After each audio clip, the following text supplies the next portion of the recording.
होगा हर झूठ का पर्दाफाश। हर क्षेत्र की खबर लाएंगे आपके पास। आएगी हर ताजा खबर सबसे पहले आपके पास। तो जुड़े रहिए हमारे साथ। लेकर हमारे बीच राष्ट्रीय प्रवक्ता भाई संबित पात्रा जी मौजूद हैं। हमारे साथ चुनाव संचालन समिति के अध्यक्ष भाई आशीष सूद जी मौजूद हैं। अब मैं ज़्यादा आपका समय ना लेता हुआ सीधा निवेदन करूंगा संबित भाई से कि आप सबको संबोधित करें, जो अहम विषय है उसके आपसे साझा करें। संबित भाई।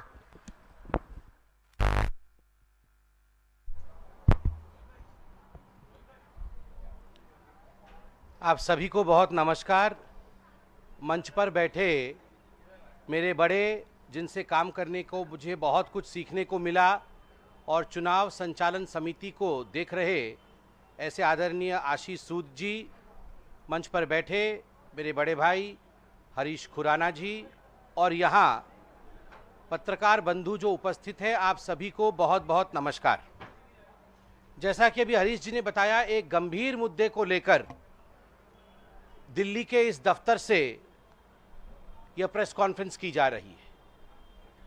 जिस पार्टी ने जब दिल्ली के कमान को संभाला था और कहा था कि हम भ्रष्टाचार के खिलाफ लड़ेंगे, आज अगर पूरे भारतवर्ष में देखा जाए तो वही पार्टी कट्टर भ्रष्ट पार्टी के नाम से और सर्वाधिक भ्रष्टाचार करने वाली पार्टी के नाम से आगे आई है, और वह अरविंद केजरीवाल जी की आम आदमी पार्टी है। आज सुबह से हमने अखबार में देखा है कि एक महत्वपूर्ण विषय दिल्ली एक्साइज पॉलिसी को लेकर कई खुलासे जो हैं, वो खुलासे आज अखबार के माध्यम से हुआ है। आज अखबारों से मालूम पड़ा है कि 2 लोगों को रिमांड पे कर लिया गया है।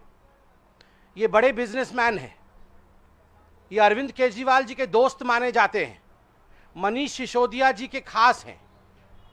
हैदराबाद से इन बिजनेसमैन को गिरफ्तार किया गया है, और इनके गिरफ्तारी के पीछे का मुख्य उद्देश्य है कि जो दिल्ली की आबकारी नीति थी, जो दिल्ली की एक्साइज पॉलिसी थी, और ये जो शराब घोटाला मनीष सिसोदिया जी ने किया है, किस प्रकार से परत दर परत ये परतें खुल रही हैं, और ये 2 बिजनेसमैन के रिमांड लेटर को जनता के समक्ष पब्लिक डोमेन में मीडिया ने रखा है।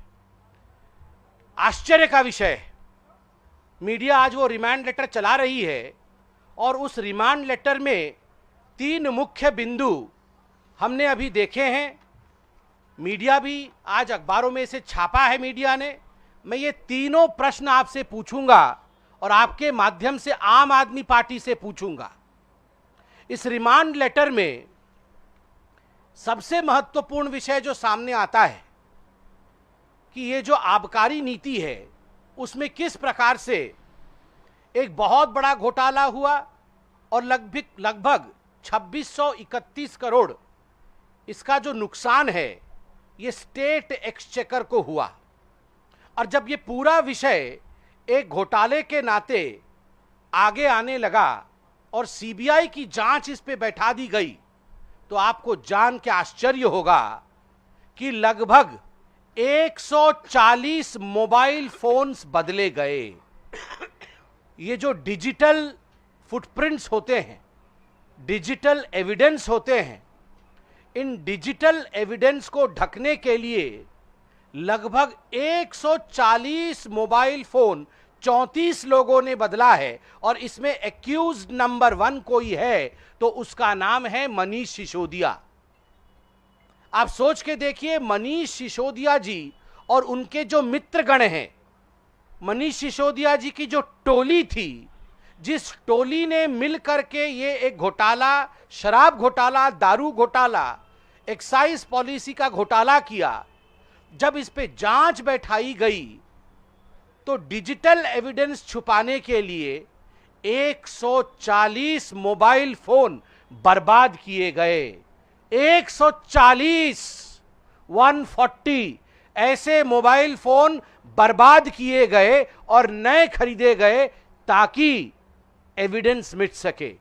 और बंधुगण, ऐसे 140 फोन पर मनीष सिसोदिया जी और उनके साथियों ने कुल मिलाकर के 1,20,00,000 रुपए खर्च किए।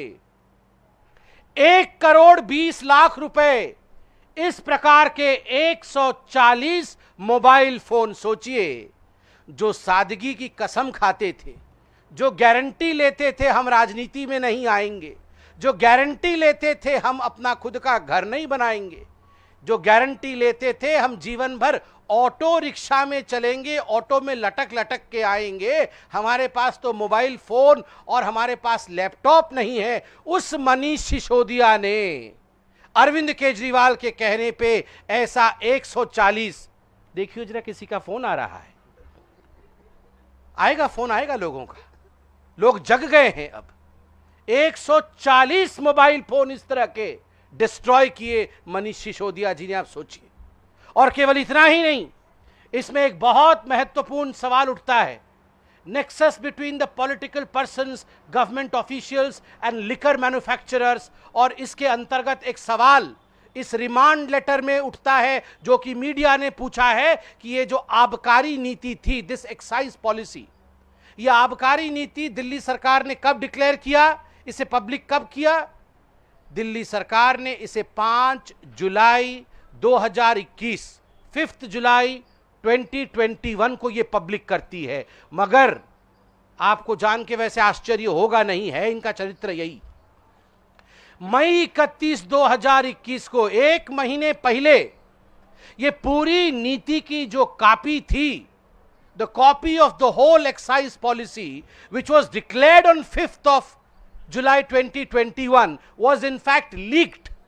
इसे लीक कर दिया गया था, इसे दे दिया गया था पहले से ही मनीष सिसोदिया के मित्रों को, मैन्युफैक्चरर्स को और कार्टेल्स को। ये जो समूह था मैन्युफैक्चरर्स का, जो गोरख धंधा कर रहे थे मनीष सिसोदिया के लिए, उनको ये पहले से ही दे दिया गया था ताकि ये अपनी तैयारी पहले से करके रखे।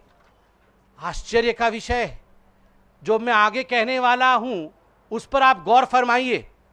आगे ये कहते हैं, it has been revealed that there are approximately 3,400 cases where the excise officials deputed to approve the stocks uploaded by the L1 wholesaler have approved the same between 10 p.m.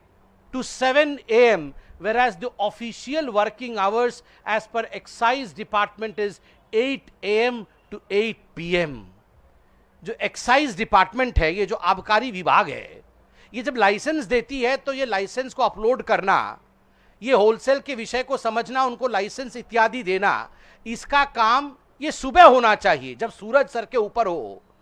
8 बजे सुबह से लेकर शाम के 8 बजे तक, 8 AM to 8 PM। मगर लगभग 3,050 ऐसी होलसेल कंपनी है, ये जो मनीष सिसोदिया की यार कंपनियां जिसको हम कह सकते हैं, उनकी कंपनियां हैं जिनको रातों रात सुबह भी काम और 10 बजे रात से लेकर सुबह 7 बजे 10 PM to 7 AM उस समय भी ये लाइसेंस अपलोड करने का काम ये मनीष सिसोदिया के कहने पर एक्साइज विभाग कर रही थी। आप सोच के देखिए।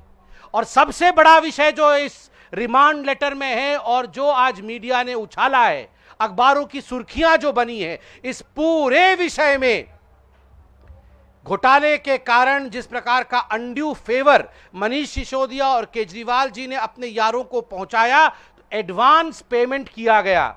2 बिजनेसमैन गिरफ्तार हुए हैं और उनसे मालूम पड़ा है कि केवल 2 बिजनेसमैन से 100 करोड़ रुपए एडवांस पेमेंट लिया गया है। 100 करोड़ रुपए एडवांस पेमेंट। आप सोच के देखिए, 1 करोड़, 2 करोड़, 3 करोड़ नहीं, 2-3 करोड़ का ये तो मोबाइल फोन ही बदल लेते हैं। 100 करोड़ 2 कंपनियों से इन्होंने एडवांस पेमेंट लिया है, तो ये पूरा घोटाला कितना बड़ा होगा।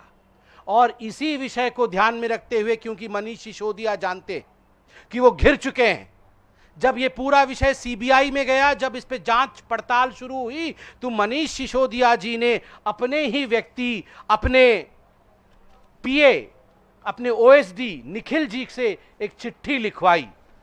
और चिट्ठी भी मेरे पास है, ये चिट्ठी लिखवाई उन्होंने। ये चिट्ठी कब लिखवाई? ये चिट्ठी लिखवाया है 30 सितंबर 2022 को। और इस चिट्ठी में सिसोदिया जी क्या चाहते हैं? Honorable Deputy Chief Minister has desired the photocopies and the scanned copies in a pen drive of files and documents related to the formation of Excise Policy 2021-22 and related tender documents। जब ये सारे files excise policy के, ये सारे files जब CBI के पास, ED के पास चले गए थे, जब एजेंसीज इनका जांच कर रही थी, तो क्या आवश्यकता थी कि मनीष सिसोदिया जी अपने ओएसडी के माध्यम से इन फाइल्स की प्रति मंगाए, वो भी पेन ड्राइव में। मनीष जी, यदि आपको फाइल्स की आवश्यकता थी, मनीष जी यदि आपको आवश्यकता थी कि आपने किस प्रकार से घोटाला किया है, वैसे आप तो जानते ही हैं, आप उसमें किसी प्रकार से फेर बदल करना चाहते थे, तो आप सीबीआई से फाइल मंगाते ना, आप ईडी को ये चिट्ठी लिखते। आपने अपने ही मंत्रालय को चिट्ठी लिखा कि फाइल हमें दीजिए, जिसको कि कानून मंत्रालय को अंततोगत्वा बंद करना पड़ा। This reeks of the fact that Manish Sisodia very well knew that he has committed corruption, he has committed a crime which is beyond what anyone in Delhi could have ever imagined, and that's the reason as to why he wanted the files with him so that he could change the notations in the file। but शुक्रगुजार हूं मैं इस देश के कानून का कि देश के कानून ने ये होने नहीं दिया। बंधुगण, बार बार भारतीय जनता पार्टी दिल्ली प्रदेश ने ये सवाल उठाए थे कि आपने किस प्रकार होलसेलर्स को रिटेल में आने दिया, आपने किस प्रकार कार्टेल बनने दिया आबकारी नीति में, और ये पूरा का पूरा खेल इल्लीगल तरीके से कार्टेल बनाने का था। कार्टेल का मतलब एक समूह होता है, एक ग्रुप होता है, और इस ग्रुप का काम होता है अपनी बेनिफिट देखना और स्टेट को चूना लगाना, टोपी पहनाना, स्टेट का पैसा कैसे इसके जेब में जाए। ये जो कार्टेल बना था, ये मनीष सिसोदिया जी के कहने पर कार्टेल बना था, शराब नीति के कार्टेल। और इस कार्टेल के कारण 100 करोड़ से अधिक रुपए मनीष सिसोदिया जी ने केवल 2 कंपनी से लिया है, और आपने बाकी स्टिंग ऑपरेशन इत्यादि देखा है। तो ये जो बहुत बड़ा घोटाला है, यह जिस प्रकार से अरविंद केजरीवाल और आम आदमी पार्टी ने किया है, आज यह प्रश्न भारतीय जनता पार्टी उठाती है। और अंत में मैं इतना ही कहना चाहूंगा, जहां तक गारंटी का सवाल है, जो वारंटी में है वो गारंटी क्या देंगे? जिन लोगों की खुद की आज वारंट चल रहे हैं, जिनके लिए आज करप्शन पे वारंट है, वो क्या गारंटी देंगे? जिन लोगों ने कहा हम सरकार में नहीं आएंगे, हम राजनीति नहीं करेंगे, गारंटी देते हैं वो अगले दिन पार्टी बना करके आए। जिन लोगों ने कहा हम गाड़ी नहीं लेंगे, गारंटी देते हैं उन लोगों ने गाड़ी खरीदी, आज सरकारी गाड़ी में घूम रहे हैं। जिन लोगों ने कहा हम सरकारी घर नहीं लेंगे, गारंटी देते हैं, उस गारंटी को उन्होंने पैरों तले रौंदा। जिन लोगों ने कहा हम भ्रष्टाचार की सफाई करेंगे, उन लोगों ने उस गारंटी को तोड़ करके आज भ्रष्टाचार की पराकाष्ठा को स्थान दिया है दिल्ली में। आज कट्टर बेईमान, कट्टर भ्रष्ट पार्टी बन के आम आदमी पार्टी उभरी है। इतना ही कह के मैं अपने वक्तव्य को समाप्त करूंगा। मैं निवेदन करूंगा आदरणीय आशीष सूद जी से कि यदि वो इस पे कुछ जोड़ना चाहें तो स्वागत है। बहुत बहुत धन्यवाद माननीय संबित पात्रा जी। मित्रों, अभी अभी आम आदमी पार्टी के मुखिया ने कुछ गारंटियां जारी की हैं। ये ठीक उसी तरह की घटना है जैसे कांग्रेस पार्टी बार बार राहुल गांधी जी की रीपैकेजिंग करके लॉन्च करने की कोशिश करती है, उसी प्रकार से अपनी गारंटियों को रीलॉन्च करने का प्रयास पहले अन्य राज्यों के चुनाव में कर रहे थे, अब फिर दिल्ली में करना चाह रहे हैं। उन्होंने कहा कि भाजपा ने वचन पत्र दिया है जिसे 7 तारीख के बाद हम डस्टबिन में डाल देंगे। क्योंकि उनकी गारंटियां बार बार, जैसे अभी संबित जी ने कहा, जो लोग खुद वारंटी पे हो वो गारंटी क्या देंगे। इसलिए ये आज उनका कहना कि हम अपने वचन पत्र को 7 तारीख को भूल जाएंगे, ये उनकी गारंटियों और उनके खोखले वादों को दिखाता है। मित्रों, ये भारतीय जनता पार्टी पूछना चाहती है, पिछली गारंटियों का क्या हुआ? हर झुग्गी वाले को वही मकान मिलेगा। आज उन 10 गारंटियों में ये गारंटी क्यों वापस नहीं आई? वे तो कहते थे कि हर झुग्गी वाले को मकान मिलेगा। आप में से बहुत सारे लोगों ने उस दिन को कवर किया होगा, शकरपुर में रेलवे की